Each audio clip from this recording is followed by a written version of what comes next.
Loh, kamu olahraga? Iya, Dok. Olahragamu apa? Ya macam-macam, ada kardio, saya bilang kardio karena kardio kan olahraga kardiovaskular kan adalah lari, sepeda, kemudian berenang kan. Terus kata dokter bilang, "Wah, itu udah bagus," gitu loh. Terus gimana? Ya udah, sekarang kamu minum obat. Ya nggak mau dong. Saya suka makanan asin. Oh. Itu biang kerok, hipertensi. Ketika itu apa Mas Alfa? Serangannya itu seperti apa? Kunci kekuatan penyembuhan saya adalah di istri saya gitu. Enggak, kamu bukannya nggak bisa jalan. Kamu belum bisa jalan gitu. Assalamualaikum warahmatullahi wabarakatuh, Tribuners. Jumpa lagi di podcast tribunsolo.com. Kali ini saya kedatangan seorang tamu. Ya, saya tertarik untuk membahas kisahnya, dan menurut saya kisahnya ini sangat inspiratif ya, dan mungkin bisa memberi kita semua insight dan pencerahan atau bahkan ilmu baru begitu ya. Kita sambut aja Mas Alphonsus. Ya. Atau sering saya sebut teman saya ini Alfa. Ya, Mas Alfa. Mas Alfa sehat-sehat. Sehat Mas Haji. Terima kasih Mas Haji undangannya. Mas Alfa ini teman saya. Kenapa saya tertarik pengen ngobrol sama Mas Alfa ini, karena Mas Alfa ini seorang survival dari stroke ya Mas ya. Iya. Ya, jadi Mas Alfa ini pernah mengalami stroke, dan saat itu cukup berat ya Mas ya. Lumpuh, cukup berat, lumpuh. Terus kemudian bisa survival. Bahkan sekarang ini ikut rutin ikut event lari. Kembali ikut event lari gitu ya. Iya, betul. Saya aja yang seperti ini aja untuk lari 5 kilo, 10 kilo aja nggak kuat. Nah, ini Mas Alfa yang kena stroke, terus kemudian dia bisa bangkit, bisa survival, terus sekarang bisa ikut lari lagi. Mas Alfa, aku langsung aja. Boleh Mas Haji. Jadi awalnya itu gimana sih Mas Alfa ini kena stroke? Yang saya dengar itu kan Mas Alfa ini dulunya pelari, ya. Pelari juga, sering ikut lomba lari. Iya, betul. Artinya kalau ikut lomba lari itu kan biasanya orang yang identik dengan sehat, ya, rutin berolahraga. Kan nggak mungkin ikut lomba lari, kita nggak pernah lari, nggak pernah latihan, terus besoknya ikut lomba lari, gitu nggak mungkin. Artinya kan harus rutin ya olahraga itu. Tapi tetap kena stroke gitu Mas. Cerita awalnya gimana? Oke, Mas Haji, jadi saya sebelum kena stroke itu adalah saya juga sebetulnya hobi olahraga sih. Jadi nggak cuma lari, saya naik sepeda juga. Iya, saya pernah naik sepeda dari Jakarta ke Jogja pernah. Kemudian dari Jakarta ke Bandung juga pernah gitu kan. Kemudian saya juga olahraga saya yang lain adalah berenang. Karena saya punya impian waktu itu adalah saya harus finish di triathlon. Dan impian saya paling tinggi adalah saya harus finish di Ironman triathlon. Itu adalah impian saya lah. Tapi nggak tahu kenapa setelah saya sakit kayak sedikit buyar gitu. Karena demi kesehatan saya, demi keselamatan saya juga gitu kan. Kemudian kalau tadi dibilang bahwa Mas Haji tanya bahwa Mas Alfa kena stroke itu bagaimana awalnya gitu kan. Jadi saya kena stroke itu umur 40. 40 kapan itu Mas? 40 itu tahun berapa? 40 itu berarti sekitar 2020, sorry. 2020. Nah, 5 tahun sebelumnya saya medical check up dan puji syukur itu semuanya aman gitu loh. Yang nggak aman cuma satu Mas. Hipertensi. Ya. Artinya general check up. General check up, medical check up semua aman. Jadi kayak fungsi kolesterol, kemudian asam urat, kemudian fungsi-fungsi yang lain tuh puji syukur aman semua. PR-nya cuma satu, adalah hipertensi. Dokter sudah bilang, kamu nih hipertensi nih, kamu kalau nggak diwaspadai kamu bisa kena stroke gitu.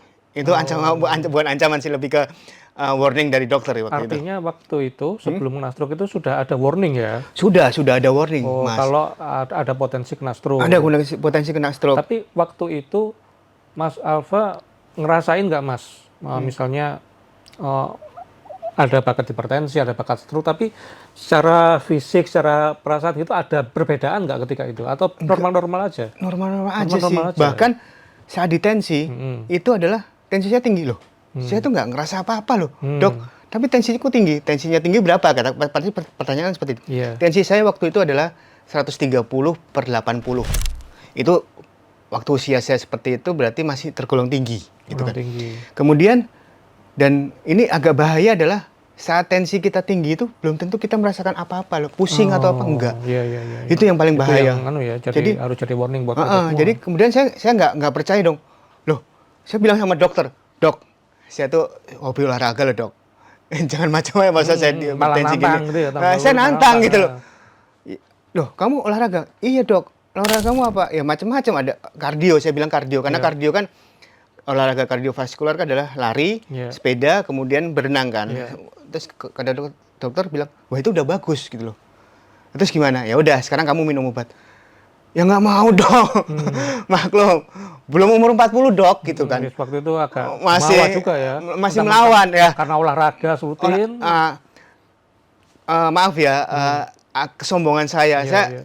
Jujur banget jujur. Kesombongan saya adalah saya cowok, kemudian saya olahraga gitu loh. Loh, masa udah olahraga, lah kok kenapa saya harus minum obat gitu loh? Apa yang salah gitu kan? Pada akhirnya ya udah, dokter bilang, "Ya udah, nggak usah minum obat dulu. Kita lihat 2 tahun lagi ya," gitu kan.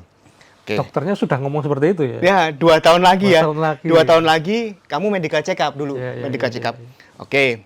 Ya udah, saya biasa aja. Menjalani. Saya tuh dari umur 35 itu ya, sebelum medical check up, saya tuh udah mulai kurangin yang makanan yang aneh-aneh. Satu, jeroan, udah coret gitu kan. Jeroan sapi, jeroan ayam, coret. Alasannya apa? Karena isu kesehatan atau isu kesehatan. Padahal makan pun nggak ngapa-ngapain ya, nggak ada apa-apa padahal. Iya, lah. Cuma karena kemarin saya juga nggak makan aneh-aneh. Saya bilang sama dokter, "Dok, saya tuh nggak makan aneh-aneh. Kambing juga enggak gitu kan." Artinya meskipun tubuh masih normal, tapi udah mulai diet ya. Sudah, karena saya menyadari bahwa saya punya potensi-potensi gitu kan. Dan dari genetik pun saya melihat potensi-potensi itu kan. Jadi saya warning aja gitu kan. Saya tidak melihat ada genetik. Kalau saya melihat genetik, berarti saya menyalahkan almarhum yang saya gitu. Jadi saya melihat bahwa saya sadar bahwa umur 35 stop semua yang aneh-aneh. Gula sih masih dikit ya, tapi saya bilang mengurangin gitu kan. Jadi sudah olahraga rutin, makan pun udah mulai diatur polanya ketika itu ya, udah mulai disiplin. Sudah. Terus? Tetapi ada satu sebetulnya yang nggak tak kurangin, Mas. Kalau Mas Haji tadi bilang bahwa semua udah dikurangin, ada yang satu yang dikurangin. Dan itu sebetulnya saya tersadar pada akhirnya saya stroke. Saya suka makanan asin. Itu biang kerok hipertensi. Makanan asin itu apa maksudnya? Jadi gini, gitu apa? Saya kalau beli makanan bakso gitu, bakso soto, saya suka saya tambahin aja asin lagi. Jadi saya suka asin pedes gitu, gitu kan. Jadi dan saya suka makanan asin gitu kan. Itu ternyata salah. Nggak makan kambing, nggak makan kolesterol, nggak makan jeroan. Tapi saya suka makanan asin. Artinya makanan asin itu kalau setiap makan ditambahin garam. Iya. Bukan maksudnya itu bukan snack-snack, gitu, bukan kudapan-kudapan gitu. Bukan. Udah enggak itu. Itu salahnya saya adalah itu. Saya jadi kalau order, bahkan saya kan juga suka masak di rumah kan, masak buat istri saya, buat anak-anak. Itu saya suka nambahin garam lagi. Ini kurang asin nih, gitu. Bahkan kadang-kadang istri saya bilang, "Ini asin banget loh." Jangan dikurangin lah. Kok ngeri, kok sama seperti saya. Saya suka kalau makan apa kurang asin gitu. Gitu. Bener, itu bahaya, Mas. Jadi misalkan saya numis masakan sayuran tumis gitu. Saya numis biasanya pakai itulah margarin. Margarin itu ada yang udah kadar asin. Habis itu saya kasih garam. Masukin sayur, saya masukin kecap ikan. Kecap asin. Ya udah kan. Asin double kuadrat kan, Mas? Iya. Wah, itu kan waduh. Gila. Nah, itu ternyata itu adalah biang kerok hipertensi saya. Gitu ya. Itu baru tersadar bahwa setelah saya kena stroke. Tapi kebiasaan makan asin itu belum sempat Mas Alfa sampaikan sebelum kena stroke itu. Belum. Ke dokter begitu, belum. "Dok, tapi saya ini apa karena hipertensi saya ini karena saya sering makan asin ya gitu?" Enggak, itu di umur medical check up lagi yang di umur 38. 38 atau 37 ya, bukan 3 ya. Antara itulah ya. Saya medical check up lagi kan sesuai dengan anjuran dokter bahwa kamu medical check up lagi ya gitu. Oke, saya medical check up. Dok, puji syukur Mas Haji. Semua aman, Mas. Semua aman kecuali satu. hipertensi lagi. Mau masih. Masih. Aduh, kata dokter, aduh kamu ini ya. Dari kemarin PR-nya cuman ini aja nih. Iya, iya, iya. Udah kamu nggak mau nih, kamu harus minum obat. Oke dok, saya nyerah. Tapi dalam hati kecil saya, maklum cowok. Iya. Cowok tuh kan sukanya gengsi. Aduh, Iya. belum umur 40, udah minum obat kan mas. obat. Waduh, enggak lah mas. Iya, iya. Enggak. Tapi yaudah, ini kamu harus minum obat. Oke dok. Terus apa lagi dok? Oke gini, kamu nggak boleh kurangin garam. Wah, nah itu dia dok. Saya suka makanan, yaudah kurangin gitu. Terus dokter bilang bahwa belum tentu makanan yang tinggi garamnya itu rasanya asin loh. Itu yang paling bahaya gitu kan. Gitu. Oh, maksudnya Jadi kalau kata dokter saya tuh gini. Contohnya adalah acar nih, misalkan acar gitu kan. Acar itu kan dibuat dengan garam dan macam-macam ada cuka gitu kan. Nah, itu kan rasanya jadinya nggak asin, tapi kan pada saat pembuatan itu menggunakan garam gitu kan. Jadi itu yang perlu diwaspadai. Oh gitu ya dok. Iya kamu jadi kurangin garam dulu. Oh ya udah. Tapi ya saya tetap masih kayak denial gitu loh. Iya. Loh kenapa gitu kan. Terus tapi saya masih gitu kan. Terus akhirnya saya minum obat. Tapi ya itu kadang-kadang nggak rutin. Minum kadang-kadang enggak gitu kan. Kadang-kadang kan saya waktu itu kan suka lari kan pagi, gitu kan. Pagi nggak minum obat, langsung lari gitu kan. Terus habis itu pulang minum kopi. Minum kopi. Bentar, lari pagi ya? Oh, lari pagi. Lari. Itu rutin ya? Kadang-kadang saya lari, setelah itu habis lari saya biasanya sampai rumah langsung sarapan sebelum berangkat kantor ya. Iya. Terus minum kopi. Terus saya mikir gini, wah habis minum kopi masa minum obat? Iya. Obatnya ntar dulu lah. Akhirnya lupa akhirnya. Nah itu skip obat gitu kan. Kadang-kadang saya bilang, ntar aja nggak apa-apa lah. Nah itu dia. Padahal obatnya itu sehari berapa kali mestinya? Sekali doang mas. Pagi doang udah. Harus pagi? Harus pagi. Karena kan obat hipertensi itu paling baik itu pagi. Karena gitu ya? dia kan saat kita beraktivitas sepanjang hari itu kan heart rate kita, detak jantung kita itu kan tinggi. Nah, saat detak jantung kita naik, itu kalau kita punya hipertensi, tensinya juga akan naik, Mas. Itu saya alamin sendiri, Mas, gitu kan. Kemudian, ya sudah, saya nggak suka minum obat, gitu kan. Ya, kadang minum, kadang enggak, gitu. Nah, pada saat itu, menjelang saya kena stroke itu, ditambah lagi, saya banyak pikiran gitu kan. Pikiran ya adalah gitu, saya nggak mau sebutin gitu kan, spesifiknya apa gitu ya, macam-macam lah. Pada akhirnya saya kena serangan itu, dan kena serangan itu adalah pada saat saya habis olahraga, Mas. Jadi waktu itu kan pandemi, Mas. Pandemi itu saya lari. Lari sekitar 3 kilo keliling rumah. Sampai rumah saya senam Tabata. Senam Tabata mungkin teman-teman Tribun Solo pasti tahu Tabata itu heart rate-nya pasti akan tinggi. Tiba-tiba saja saya blank out. Bukan blank out sih, lebih ke pusing gitu loh, Mas. Pusing. Gitu. Itu terjadi di rumah, di kediaman.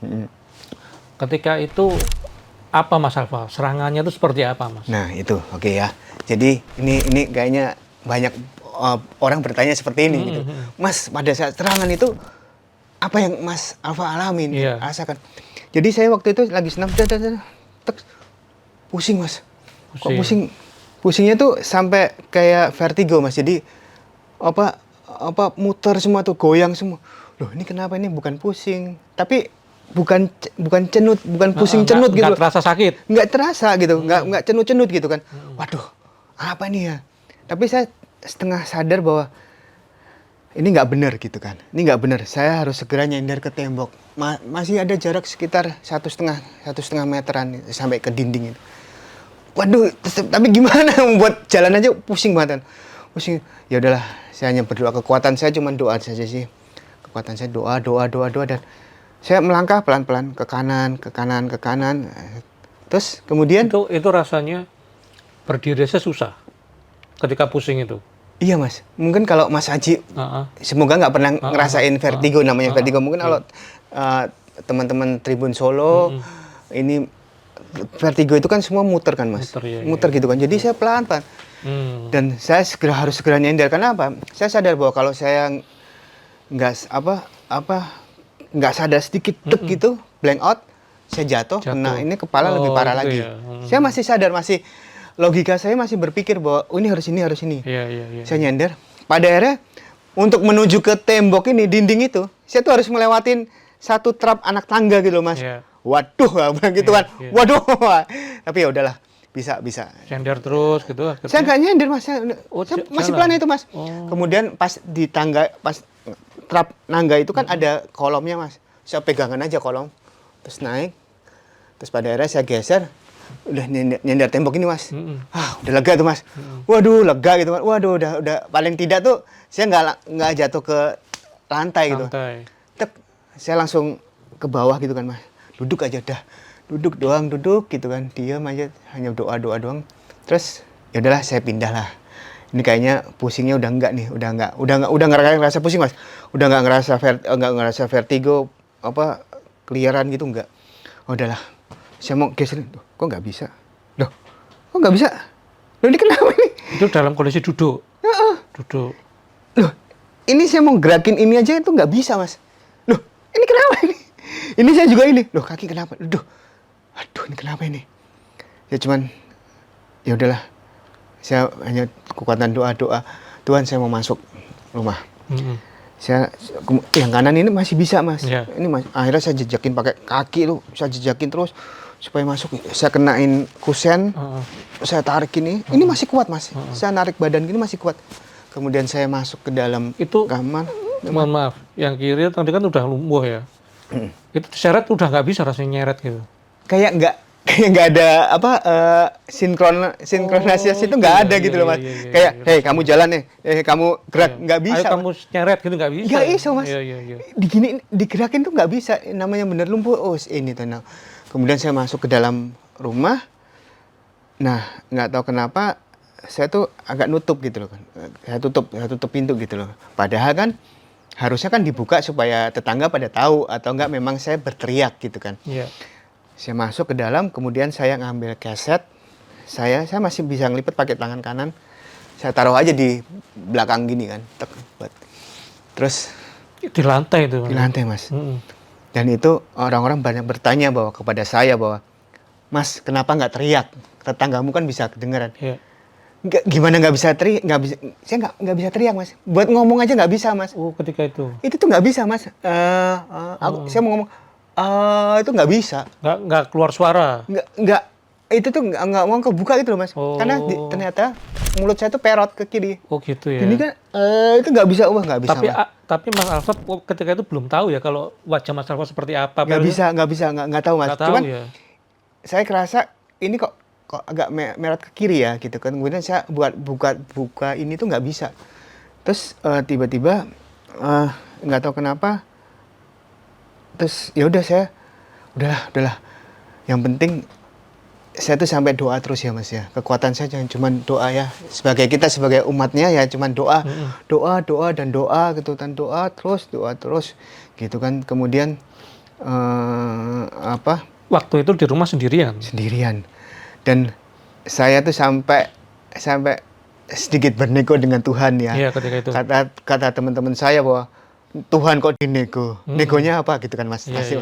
Negonya adalah Tuhan jangan sekarang ya, Tuhan selamatkan aku gitu. Udah saya bilang gitu.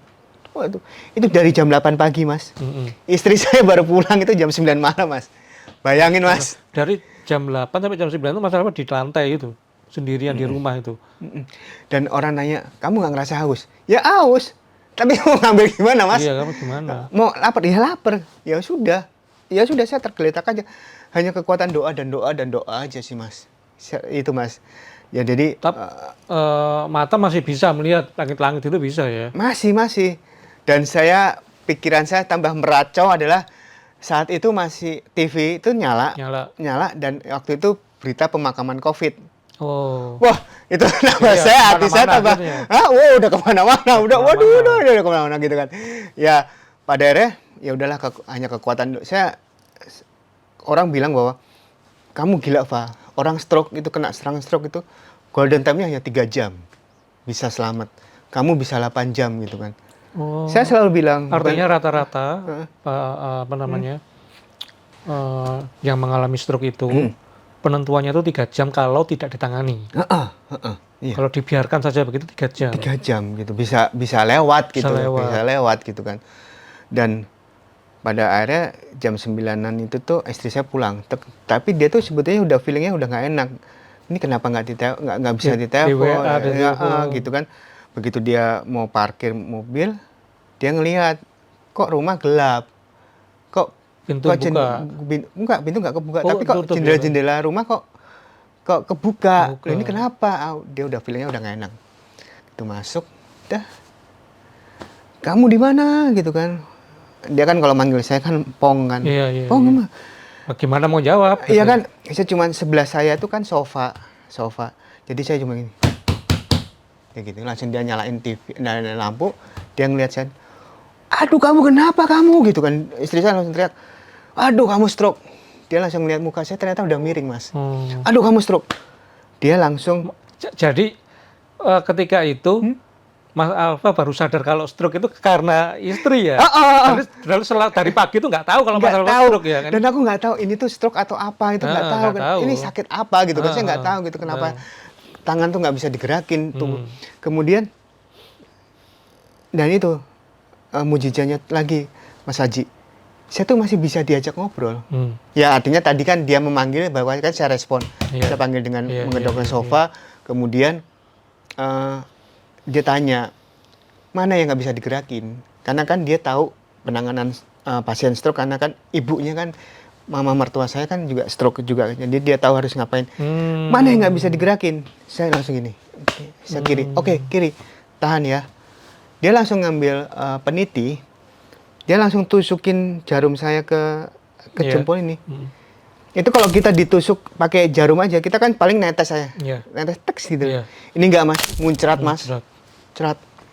Dan tiba-tiba itu tuh muka saya tuh enggak pucat, Mas. Agak apa ya, memerah gitu ya. Dan mujizatnya lagi, Mas Haji. Saya bisa ngomong, Mas. Setelah itu. Gila kan, Mas? Setelah gila. Tusuk itu. Bisa ngomong, bisa. Saya langsung saya tuh bisa mendirect istri saya gini. Telepon ini ya, telepon Arek, telepon Erwin, telepon ini. Nomor handphonenya apa ada di handphone. Nah ini saya sama istri agak terbuka kan. Jadi kan handphone saya di password, dia tahu password saya gitu. Jadi ini penting gitu loh. Komunikasi istri sama suami istri itu. Tapi istrinya Mas Alfa kok bisa tahu apa yang harus dilakukan, misalnya seperti menusuk itu kan nggak tahu semua orang kalau awam. Karena ini mama mertua dia udah saya pengalaman. Sudah pengalaman stroke juga gitu, stroke juga. Jadi dia harus tahu, dan banyak orang yang setelah saya cerita seperti ini ya, menyangka itu kan bahaya. Lah bahaya gimana? Lah saya mengalami nih. Nggak kena, ya maksudnya memang untuk beberapa kasus bahaya, tetapi yang saya alamin nggak kenapa-napa gitu. Dan itu menolong saya pada akhirnya bisa ngomong gitu loh. Tapi itu di dunia kesehatan sama dokter-dokter gitu direkom nggak sih? Nah, itu saya belum konfirmasi ulang, Dok. Tapi saya nggak konfirmasi ulang dan saya tidak membenarkan ini juga gitu kan. Tapi itu yang saya lakukan gitu kan, gitu sih. Terus kemudian ya sudah. Kemudian istri saya telepon teman-teman saya, oke dibawa ke sini aja. Saya dibawa ke rumah sakit. Sampai di sana kan itu waktu awal pandemi gitu kan. Dan awal pandemi itu nggak bisa masuk. Bisa, tapi kan harus pakai protokol COVID. Dan itu pertama kali orang belum ngerasain PCR, saya udah merasain PCR. Pak, diam ya Pak, jangan bersin, jangan dia. Saya mau masukin ini ke hidung. Oh iya. Saya sampai ditorak segala, Mas. Pada akhirnya, oke, MRI. Dokter jaga bilang, Ibu sambil nunggu dokter spesialis saraf datang dan jantung datang, kita akan MRI dulu. Udah. Hasil MRI keluar, dokter pas datang juga. Dan itu memang mujizat juga, Mas Aji. Dokter spesialis saraf dan spesialis jantung itu datang loh malam-malam jam 12 malam gitu kan. Itu kalau dalam kondisi COVID pula. Iya, dan saya nggak tahu lagi lah, saya bukan siapa-siapa gitu kan. Saya hanya meminta pertolongan sama Tuhan bahwa tolong Tuhan di jalan. Dan dokter langsung bilang, Ibu, Bapak mengalami pendarahan di otak. Hasil dari MRI itu pendarahan di otaknya di sebelah belakang telinga itu sekitar 60 mili. Terus biasanya secara medis kami akan operasi Bapak. Istri saya nggak mau dong langsung, kan dia tahu bahayanya kan. Nggak dok gitu. Ya, kami paham. Kami tim dokter paham. Pasti keluarga tidak menghendaki itu. Oke Bu, kita tes dulu Bapak ya. Dokter tuh sampai ngetes saya tes kesadaran sama memori. Langsung nepok. Sampai saat ini saya masih ingat Mas Haji. Kowe ngopo Pak Rene Pak gitu kan dengan bahasa Jawa. Kowe ngopo Rene Pak? Aku stroke ya dok gitu kan. Kayaknya stroke dok karena tadi pagi aku pusing kemudian kiri nggak bisa digerakin. Oke loh. Kowe iso tekan Rene sama siapa? Ini maaf ya saya menerjemahkan si dokter bilang. Kamu kesini sama siapa? Sama istriku dok. Oh kamu udah nikah? Udah. Oh nama istrimu siapa? Tak sebut no. Itu Maria gini. Itu cara dokter untuk mengtes kesadaran. Kesadaran memori. Memori gitu ya. Untungnya aku nyebut nama istriku benar lagi. Ini bercanda loh, maaf. Kalau salah kan lain cerita lagi nanti kan. Untungnya benar Mas gitu kan. Kemudian oke. Dokter bilang dokter spesialis saraf bilang bahwa Ibu tolong diberikan pertanyaan yang long term dan short term dong. Jadi pertanyaan-pertanyaan memori yang jangka panjang, jangka pendek. Oke. Sampai saat ini saya masih ingat karena kan saya waktu itu sadar kan. Sebenarnya sadar sih saya. Kemudian oke, kita nikah tanggal berapa gitu kan. Mama namanya siapa? Papa nama siapa? Kamu punya adik siapa? Terus apalagi ya? Oh, terakhir kita traveling kemana? Kita kan berdua punya hobi traveling. Oke. Kita traveling ke sini, ketemu siapa di sana? Ketemu ini gitu kan. Ketemu penyanyi itu loh siapa? Oh iya, ketemu YouTube kan. Kemudian kita terakhir itu 2 bulan sebelum saya kena serangan itu saya ke Australia nonton konsernya YouTube dan ketemu Bono dan itu saya sampai cerita. Oh kita kan di sana kan Bul gini. Ya udah pada akhirnya istri saya bilang sama dokter, dok dia ingat memorinya masih ingat deh dok sampai detail-detail bahkan detailnya tuh dia masih ingat. Oke Bu, kita tim dokter berembuk dulu ya tindakannya. Pada akhirnya tim dokter berembuk, tim dokter spesialis saraf, spesialis jantung, dokter jaga berembuk, kemudian datang lagi ke ruangan IGD itu kondisi di ruangan IGD ya. Ibu, kami tim dokter memutuskan Bapak tidak dioperasi. Oh istri saya langsung seneng dong gitu kan. Tapi Bapak masuk di ruangan ICCU. Jadi ruangan di atasnya ICU. Oke. Dan ternyata ini kami terpaksa masukin ke ruangan ICU supaya Bapak kondisinya stabil. Karena jujur sebetulnya hipertensi itu tidak hanya masalah tekanan darah, tapi dia waktu itu saya mengenanya ke jantung juga. Jadi ada pelemahan detak jantung saya. Detak jantung saya cuma 40, Mas. Kan ngeri kan, 40 di bawah 60, 40, 30. Makanya kemudian masuk ke ICU, distabilkan, kemudian melihat kondisi pendarahan terus sampai istri saya bilang, "Dok, pendarahannya gimana?" Udah, nanti itu biarkan meresap ke dalam otak dan kemudian nanti kita bantu dengan obat-obatan gitu. Ya sudah, pada akhirnya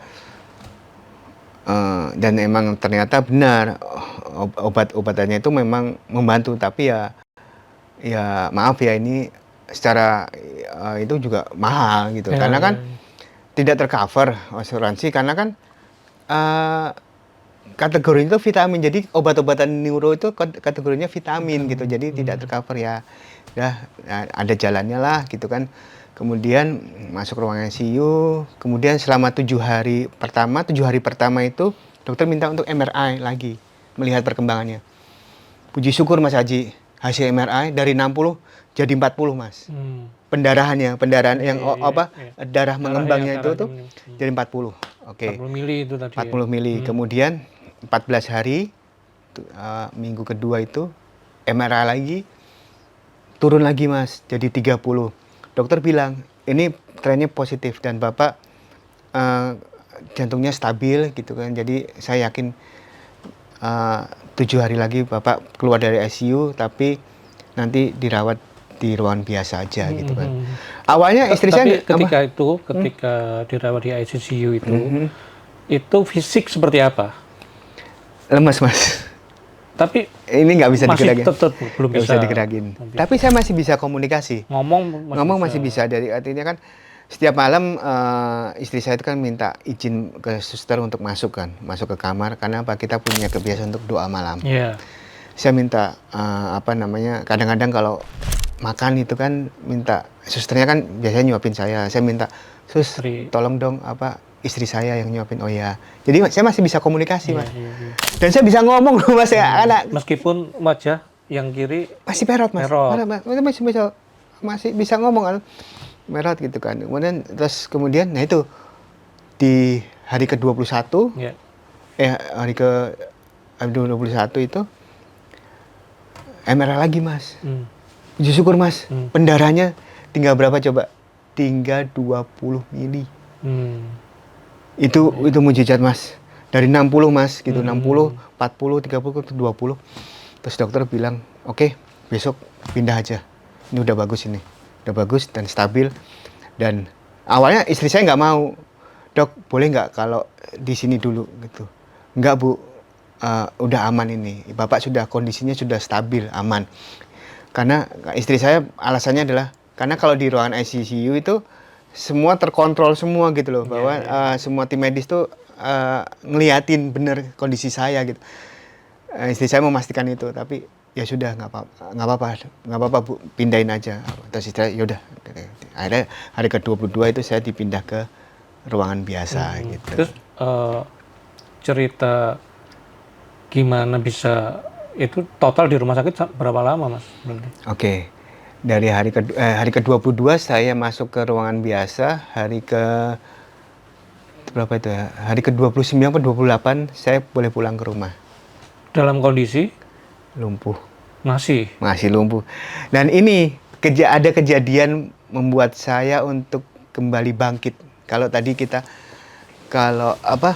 biasanya kan maaf gitu. Pasien stroke itu kan untuk bangkit lagi itu kan agak susah. Itu saya alamin sendiri. Saya bilang seperti itu karena saya mengalami sendiri. Jadi waktu di ruangan biasa itu, suatu pagi itu suster itu bawain saya kursi roda ke ruangan, ke kamar. "Yuk Pak Alfa, jalan-jalan yuk ke rooftop, kita ngeliatin kota lah. Ngapain kita, Pak Alfa kan udah 3 mingguan di ruangan, terus pasti bosen. Kok bawa kursi roda gitu kan?" Saya nyenggol sama istri saya. "Bul, kok bawa kursi roda gitu kan? Emang aku nggak bisa jalan gitu kan?" Nah saya mikirnya sederhana Mas Haji. Lah kan aku udah lama di rumah sakit. Kan sakitku cuma lumpuhannya aja. Jadi saya tuh mikirnya adalah saya tuh sakit karena kelumpuhannya saya doang gitu. Jadi kayak ibaratnya ke rumah sakit itu saya sakit batuk kemudian nginep di rumah sakit kan besok udah sembuh lagi gitu. Nah saya mikirnya adalah saya sadar bahwa saya masuk ke rumah sakit itu karena saya lumpuh, stroke gitu kan. Nah kemudian saya kan udah dirawat di ICU, berarti udah bisa sembuh dong, bisa jalan dong. Terus saya makanya bilang sama istri saya, "Emang aku nggak bisa jalan ya gitu kan? Kok suster ngajaknya bawa kursi roda gitu kan?" Enggak. Nah ini kunci kekuatan penyembuhan saya adalah di istri saya gitu. "Enggak, kamu bukannya nggak bisa jalan, kamu belum bisa jalan gitu." Kan beda ya Mas Haji ya. Artinya dia memberikan afirmasi yang positif gitu. Bukan iya benar, kamu nggak bisa jalan. Nah, enggak dengan belum itu beda buat saya ya. Artinya itu menumbuhkan mentalitas untuk bangkit. Oke, aku belum bisa, berarti aku bisa harapan untuk bisa jalan lagi. Karena saat itu ya Mas ya, mental saya benar-benar sedown-downnya Mas gitu. Aku cowok, aku kepala rumah tangga. Jadi waktu itu, waktu suster itu ya, bawa kursi roda, itu Mas Alfa merasa bisa jalan? Ya, karena aku berbaring gini kan Mas. Aku berbaring gini kan, loh. Aku berarti bisa, kok aku nggak bisa jalan nih. Artinya itu baru tahu kalau Mas Alfa itu belum bisa jalan. Bener-bener, aku lumpuh ya, beneran lumpuh ya nih. Sampai, udah pikirannya udah meracau Mas. Udah, aku cowok, aku terus nggak bisa ngapa-ngapain, terus aku bisa gimana, harus tekan mana, udah. Tapi dengan satu kata dari istriku itu adalah kamu belum bisa. Nah itu bisa bangkit lagi. Ya udah saya kemudian naik kursi roda, ya udah saya jalan diantar gitu. Terus kemudian pulang hari ke-28 29 saya lupa. Itu ya udah pakai kursi roda. Nah, balik lagi nih Mas, afirmasi kekuatan dari istri saya untuk memulihkan gitu kan. Jadi istri memulihkan saya itu tidak hanya dengan obat tetapi dengan kata-kata. Kan saya tahu bahwa saya besok harus pulang. Besok harus pulang. Saya butuh kursi roda gitu kan. Saya bilang sama istri saya gitu kan. Bul, kursi roda gimana gitu kan? Kan harus pakai kursi roda. Kursi roda gimana? Udah aman gimana? Enggak, aku sewain gitu. Duh, aku sewa. Kan aku mikirnya gitu kan. Jadi saya mikirnya gini, maaf ya Mas Haji ya. Oh berarti bener ini. Dananya kita udah habis nih. Gitu kan. Kok sampai sewa gitu kan. Sewa, ya. Bul, kok sewa? Emang beneran habis ya kita ya di rekening ya. Gitu. Karena saya tahu bahwa yang untuk nebus obat harian itu kan mahal kan Mas. Mahal. Kemudian enggak. Aku sengaja sewa.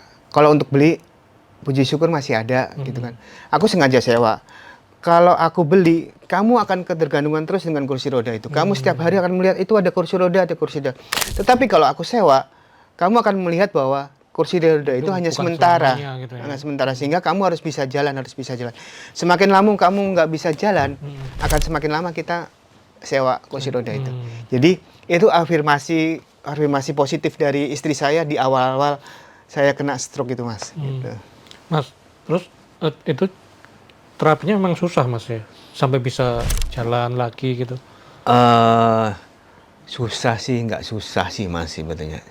Maksudnya apa yang dirasakan Mas Alfa ketika ikut terapi begitu ya? Latihan jalan, sakit atau bagaimana? Gitu? Jadi berdasarkan pengalaman saya itu adalah kunci utama pemulihan pasien stroke lumpuh itu adalah segeralah untuk rehab medik secara medis ya. Rehab medik itu apa? Rehab medis adalah pemulihan mobilisasi kelumpuhan untuk menjadi normal kembali. Artinya dari yang nggak bisa jalan kemudian bisa jalan. Itu caranya? Rehab medik itu memang secara medis di rumah sakit ada gitu kan. Dan saya lakukan itu, dan salah satu terapinya adalah dengan fisioterapi Mas. Jadi fisioterapi pertama adalah dialiri listrik dulu supaya sarafnya itu nyambung dulu Mas. Oh gitu. Lucu Mas. Jadi awalnya tuh saya dialirin listrik diem aja Mas. Tapi begitu dilatih terus, saya dialirin listrik udah bisa gerak tek gitu Mas. Terus itu perlu waktu berapa lama? Nah itu dia.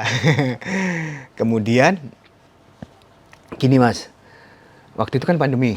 Jadi kami memutuskan dan teman-teman saya memutuskan bahwa Pak, fisioterapi mendingan home care, jangan kamu rumah sakit. Karena kalau ke rumah sakit, kamu akan bisa berinteraksi dengan ada pasien yang COVID, ada apa, kemudian kamu pulang gitu kan membawa virus itu gitu. Jadi mendingan di rumah aja. Udah. Ternyata saya dapat fisioterapis, dia memang terapis fisioterapi rehab medis, dia pensiunan dari rumah sakit gitu. Jadi emang dia tidak bekerja di rumah sakit tapi pensiunan kan, jadi tahu. Nah, udah. Kemudian hal yang utama dia melihat oke Mas, kita latih kaki dulu. Jadi yang dilatih itu awalnya adalah untuk latihan bagaimana kita bangun tidur Mas. Tuh kan kita sakit. Karena saya kan nggak lumpuh semuanya, jadi lumpuhnya kanan kan Mas. Kiri kan. Yeah. Jadi latihan bagaimana dari bangun, kemudian bisa bangun pakai tangan. Ada tekniknya supaya ini gitu. Itu supaya dilakukan supaya pasien itu membantu bisa mobilisasi awal dulu gitu, bangun tidur gitu kan. Itu juga membantu buat orang-orang rumah tidak terlalu capek gitu kan, karena kalau bangunin terus kan capek terus. Iya. Saya juga di situ tersadar Mas, saya harus segera pulih, karena beberapa teman dan dokter saya juga bilang kunci utamanya cuma pemulihan adalah rehab medis Mas. Oke. Karena saya nggak mau lama-lama lumpuh, ngerepotin istri, bapak dan ibu saya gitu kan. Tapi kenapa sih Mas? Tadi kan Mas Alfa bilang kalau rata-rata itu katanya biasanya malas gitu ya. Orang mau sembuh itu malas, effortnya begitu. Dan apa penyebabnya? Apakah terapi itu menyakitkan atau bikin capek atau apa begitu? Jujur sebenarnya kalau saya, jadi yang dilatih kan pertama kaki dan tangan kan. Ya. Yang paling sakit tuh tangan mas. Hmm. Tangan tuh sakit banget mas. Hmm. Dan kaki, Sakit itu apa rasanya? Ngilu gitu? kayak Seperti apa? kayak apa ya? Mas Haji pernah kayak apa ya? Keceklek gitu nggak? Kesleo Gitu kan. kesleo. Terus digerakin kan sakit kan mas. Iya, Wow iya, itu iya. sakit mas, sakit banget. Oh. Kalau kaki juga agak sakit sih mas. Tapi apa memang apa namanya harus saya lawan sakitnya itu. Lawan. Saya lawan. Kemudian saat ini kan latihan fisioterapinya kan pertama adalah semacam kayak pemanasan dulu lah Iya, di iya, tempat iya, tidur, kaki dinaikin Iya, atas, kemudian ditekuk, kemudian diginiin gitu kan. Kemudian setelah itu latihan untuk pegangan di mana? Kayak di pegangan Railing apa? tuh, railing Nggak tuh. usah railing sih, misalkan kalau di Oh, sofa, iya, iya. pegang sofa, kakinya di gini, seret gitu. Oh, iya, iya. Seret gitu ke belakang gitu Iya, kan. iya, Nah, iya. kayak latihan gitu. Kemudian dah habis itu latihan pakai walker, pakai jalan. Nah, itu yang agak susah. Bukan susah sih, Mas. Lebih ke mainin mental. Mentalnya adalah awalnya saya takut jatuh, Mas. Oh. Wah, jatuh. Wah, jatuh nih, nggak bisa nih. Karena dengan kondisi fisik Mas Alfa yang ketika Mas Alfa rasakan ketika itu Hmm. jatuh ya, pikirnya pasti jatuh dengan kondisi fisik seperti itu. Tapi istriku bilang, enggak bisa. Terapisku juga bilang, Mas Widodo itu bilang, enggak Mas, iso Mas, bisa, ayo. Ya udah akhirnya bisa, tek, jalan. Jadi diangkat. Terus, nah, kan kiri saya kan juga lumpuh kan. Iya. Kan untuk ngangkat walker kan juga susah Mas. Ya udah tangan aja set ini kaki. Nah, kemudian ini juga dilatih juga, latihan. Tapi memang sakit sih Mas, sakit. Ya. Dan itu memang banyak pasien yang kebetulan yang saya dampingin juga itu menyerah di tengah-tengah karena Mas sakit Mas. Ya gimana? Harus dilawan gitu loh. Harus dilawan sakitnya itu. Sakit, tapi balik lagi, semangat saya adalah ini kesembuhan saya. Kalau saya nggak lawan, ya akan selamanya adalah akan lumpuh. Karena gini, Mas Haji dan teman-teman Tribun Solo, bahwa golden time pemulihan pasien stroke lumpuh itu hanya 8 bulan, Mas. Atau lumpuh selamanya. Yes, ya itu Mas. Saya waktu itu hanya punya waktu tinggal berapa bulan doang itu. Ya, sedikit cuman ya tinggal 6 bulan dengan 6 bulan. Mas Alfa total sampai bisa jalan lagi berapa lama? Kira-kira tebak berapa Mas? Ayo, tebak berapa kira-kira? 5 bulan? Tebak terus, enggak. Lebih cepat apa lebih? Ya terserah, tebakanmu berapa Mas? Ayo, 3 bulan ya? Wah, tepat Mas. Ya, 3 bulan ya? Tepat. 3 bulan. 3 bulan. Ini belum pernah tak ceritain loh ya. Meskipun saya sama Mas Haji kenal gitu kan. Tapi belum pernah tak ceritain 3 bulan. 3 bulan. Dan itu setiap hari harus melakukan terapi itu. Dan jujur ya Mas ya, itu ada trigger kenapa saya harus segera cepat. Jadi 2 bulan sebelum, sebulan sebelum, jadi waktu itu 1 bulan lah. Bulan depan itu tuh istriku ulang tahun Mas. Oh. Nah biasanya kan sebelumnya kan aku suka bikin surprise apalah, Iya. Saya bilang sama istri saya gitu kan, Bul, aku belum nyiapin kado ya Bul. Kamu kan bulan depan ulang tahun gitu kan. Gak usah kado macam-macam lah, aku cuma kadoku minta 1 doang. Apa Mas? Supaya bisa jalan. Iya Mas, kan gila ya. Aku bilang, Bul gila aja. Kondisi belum bisa ini ya. Mas, jangan kan ini, tanganku aja mau gerak aja susah Mas. Ya. Piye gitu kan. Waduh, kan gila. Kata istriku, ya harus bisa, kamu harus bisa gitu kan. Ya maksudnya, tapi itu memang jadi trigger sih. Saya kayak emang kan manusia kan harus ada triggernya kan, harus ngapain nih kan. Jadi aku harus melakukan ini buat apa? Nah, pada akhirnya triggernya itu aku harus segera lawan sakitku untuk fisioterapi untuk apa? Untuk membahagiakan istriku gitu kan. Supaya apa? Istriku nggak kerepotan ngerawat aku gitu kan. Dan jadi kartu terindah lah gitu kan. Iya. Bener Mas. Satu minggu sebelum istriku ulang tahun Mas. Sudah bisa jalan itu. Latihannya gini. Jadi waktu itu hari itu ya. Jadi fisioterapisku bilang, ya Mas jalan di depan aja, di teras depan rumah itu kan agak lebar kan. Iya. Yes, udah yuk jalan dari sini walkernya. Mas, macam-macam Mas, aku bilang gitu. Ya Mas, tipu aku Mas gitu, jatuh aku Mas gitu kan. Jatuh aku Mas. Enggak, bisa. Tenang, aku di belakangmu, Mas. Mas, namanya Pak Widodo. Pak Widodo bilang, aku di belakangmu, Mas. Kebetulan waktu itu kan aku di rumah bapak ibuku kan. Iya. Bapak ada di samping, ibumu juga ada di samping kiri. Wes tahu kita dampingin, tenang aja, ya udah. Tak hitungin ya, langkah pelan-pelan ya. Kiri kanan ya, tapi jangan kiri jangan kanan terus. Jadi jangan terus gini terus gini lagi gitu. Maksudnya yang kiri akan nyeret gitu. Nah itu kemudian takdir hitungan ke 6 kuwi, Mas. Tiba-tiba suaranya Pak Widodo itu ada di depanku, Mas. Kan aku fokusnya kan gini kan, jalannya kan gini kan, Mas, nggak gini. Mas, berarti selama ini ya dia. Siapa yang megangin? Aku bilang siapa yang megangin? Kan dari hitungan 1 sampai 5 kamu bisa tuh. Nanti sampai hitungan ke 10 kamu bisa dong. Itu cuma mindsetmu doang, mindsetmu. Baik lagi, Mas. Jadi yang aku alamin adalah masalah mindset. Mindset adalah aku bisa. Jadi mindset kok aku bisa. Terus itu aja lah. Jadi, Mas, ayo. Tuhan, yuk, kami 10 ya.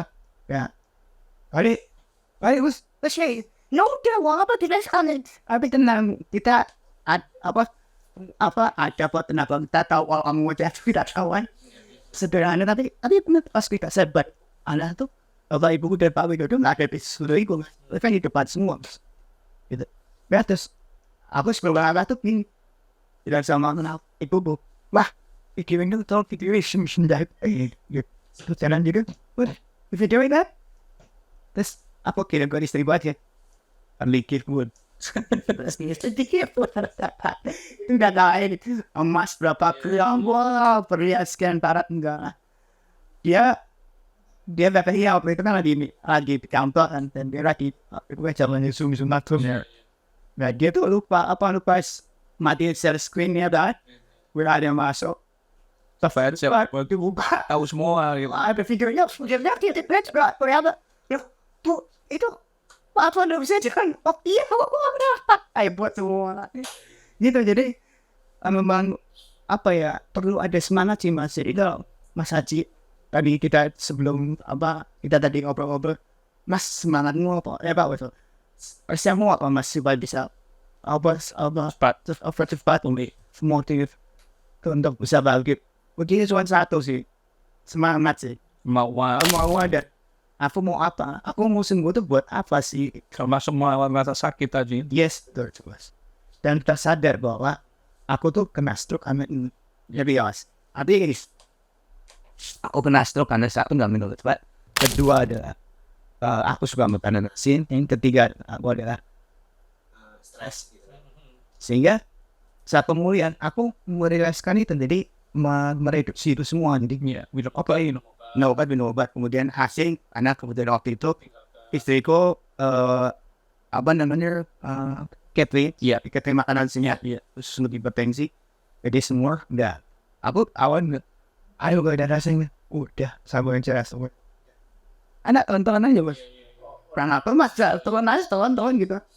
Dan kemudian masalah stres waktu itu sudah saya manajemen pikiran ya gimana ya, mau dipikirin ya enggak, ya tetap baik pikiran ya ada saya dengan prinsip orang Jawa lah ojo nemen-nemen aja gitu.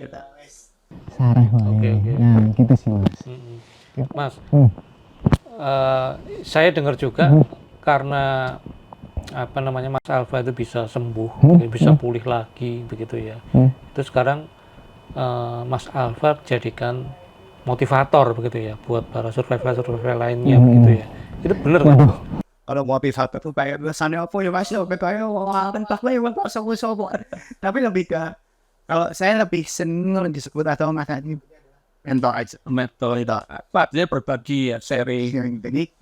Jadi kebetulan kan saya juga terima kasih buat teman-teman Mas Haji dan tim gitu kan, dulu pernah mewartakan kabar baik saya untuk ikut lari dan itu kan berita-berita di Tribun itu kan saya share kan sama Bapak Ibu juga share kemana-mana gitu kan, pada telepon gitu loh, masalah gimana pemulihannya, kenapa istriku kayak gini ya, oh suamiku gini ya, oh gimana ya, udah dah nanti biar cerita aja anaknya sendiri. Itu ada teman saya apa itu kan ini. So ini ayo udah datengin gitu.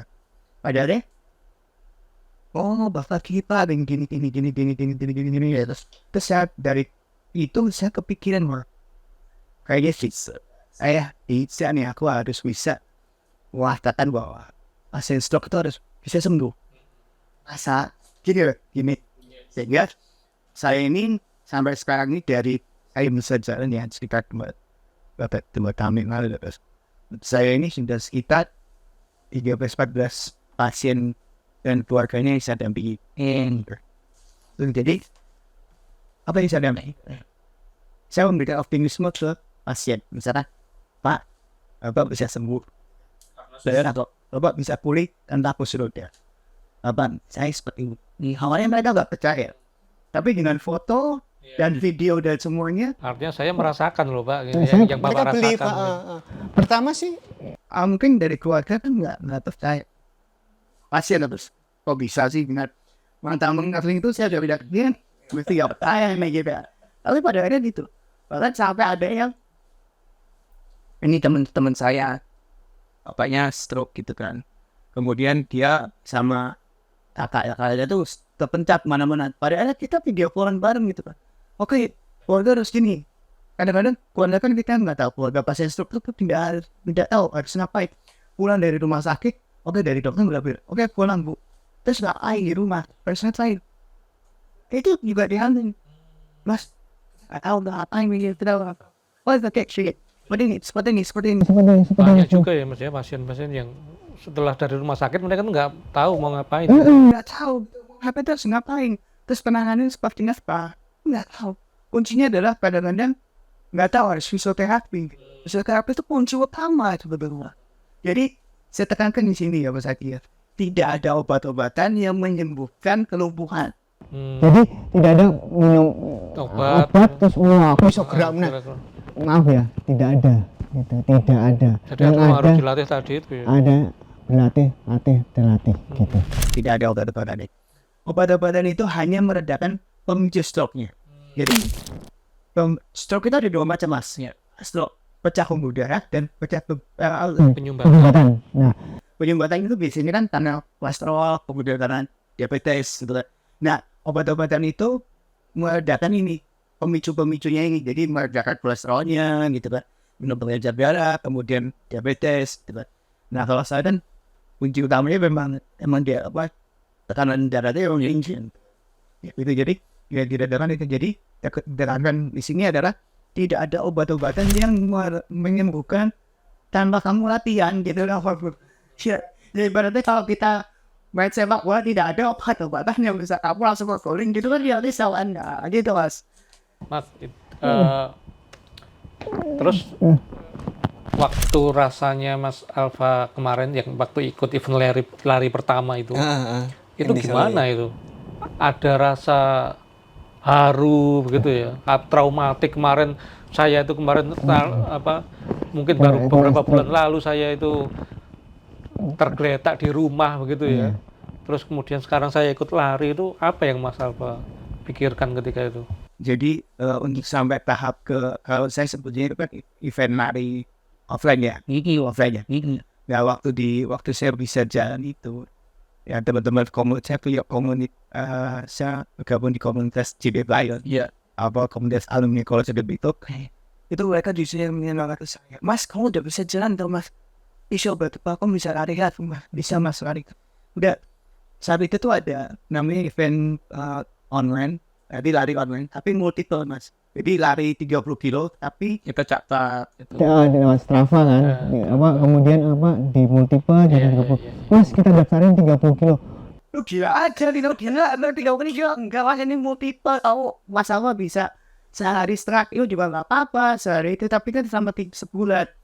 Oke, nggak usah lari, nggak apa-apa Mas. Jalan aja Mas. Ya dari situ ada aku finish Mas 30 kilo itu Mas.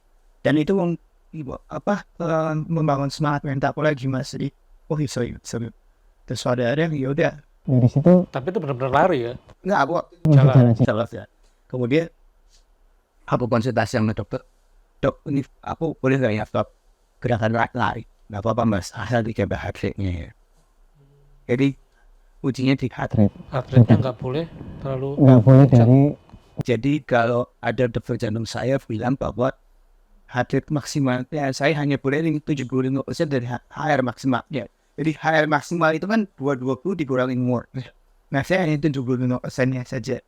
Jadi kurang lebih di angka 103 masal 140. nggak boleh saya nggak lebih boleh dari itu 140. Kemudian Wow, apa namanya?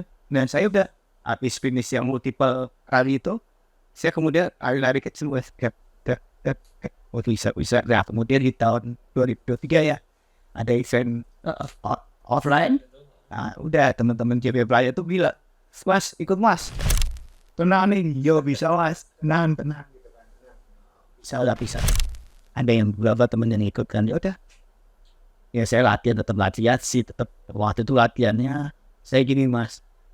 Ya pertama supaya apa ya gerakannya itu apa ya sedikit ramah gitu. Karena saya takutnya ada ini jalan ini nggak mau jalan apa kanan gitu kan. Ada waktu itu saya sempat padahal waktu itu dua-duanya udah saya nyoba di treadmill Mas. Dan hari itu nggak setiap saat tapi padahal sedih jalanan biasa aja. Hari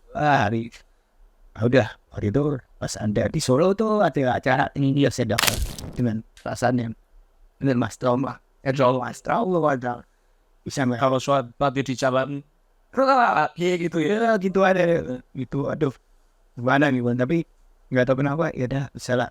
Terus saya kemudian nganu Mas melihat rutenya dulu Mas. Saya pakai nge-trackingnya pakai waktu itu saya pakai motor pakai ojek gitu Mas tolong rute ini Mas. rutenya gini, oke aman kali aman. Terus kemudian ada panitia yang kenal sama saya.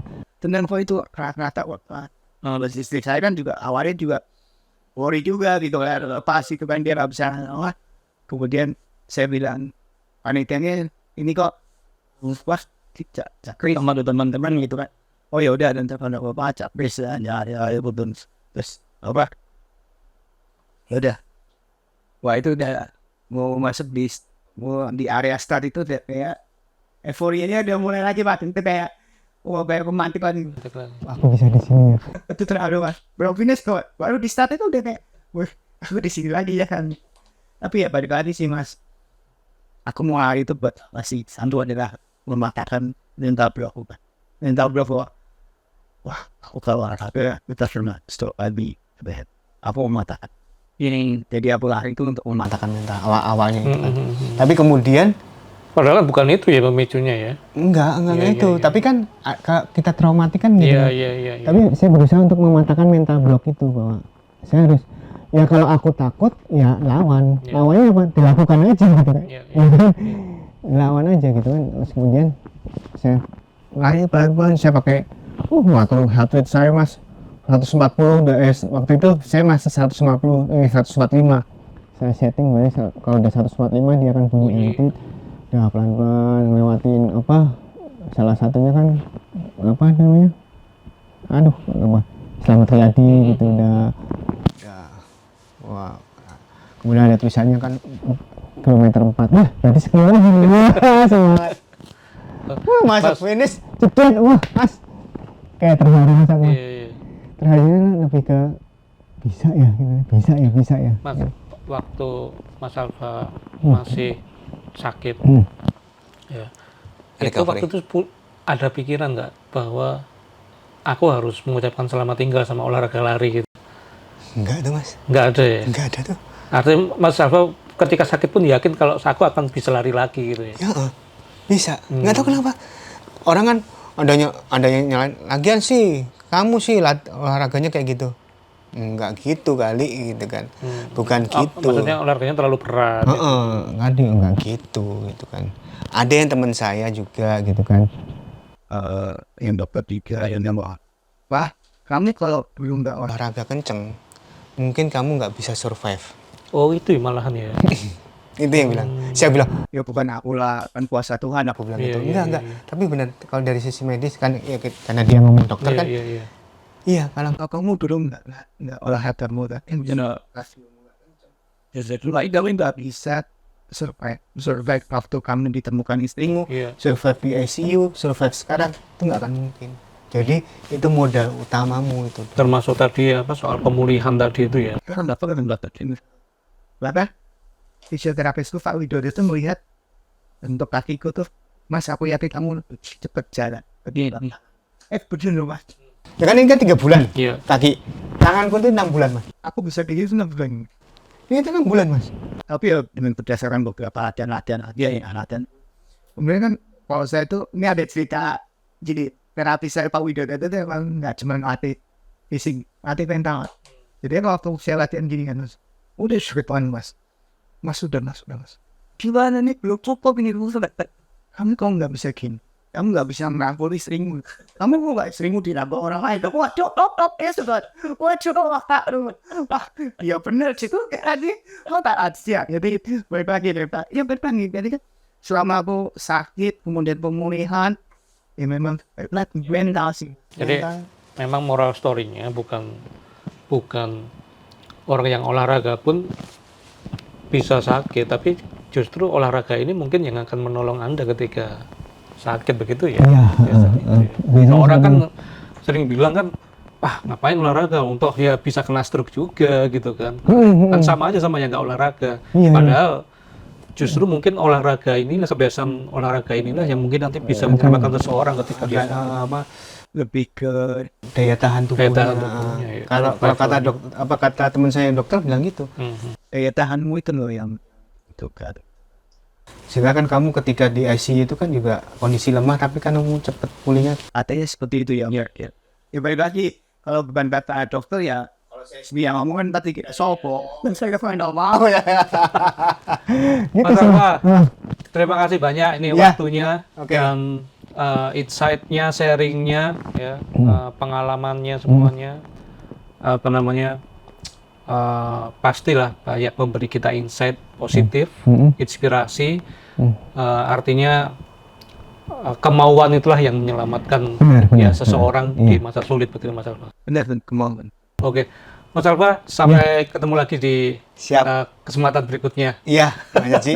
Terima kasih Mas Haji atas Undangannya bisa sharing ke teman-teman. Siap, kita yang terima kasih Mas Ya. Alfa. Guys, Baik Tribuners, gitu obrol-obrol kita bersama Mas Alfonsus atau Mas Alfa. Kita ketemu di podcast tribunsolo.com selanjutnya. Assalamualaikum warahmatullahi wabarakatuh. Saya undur diri.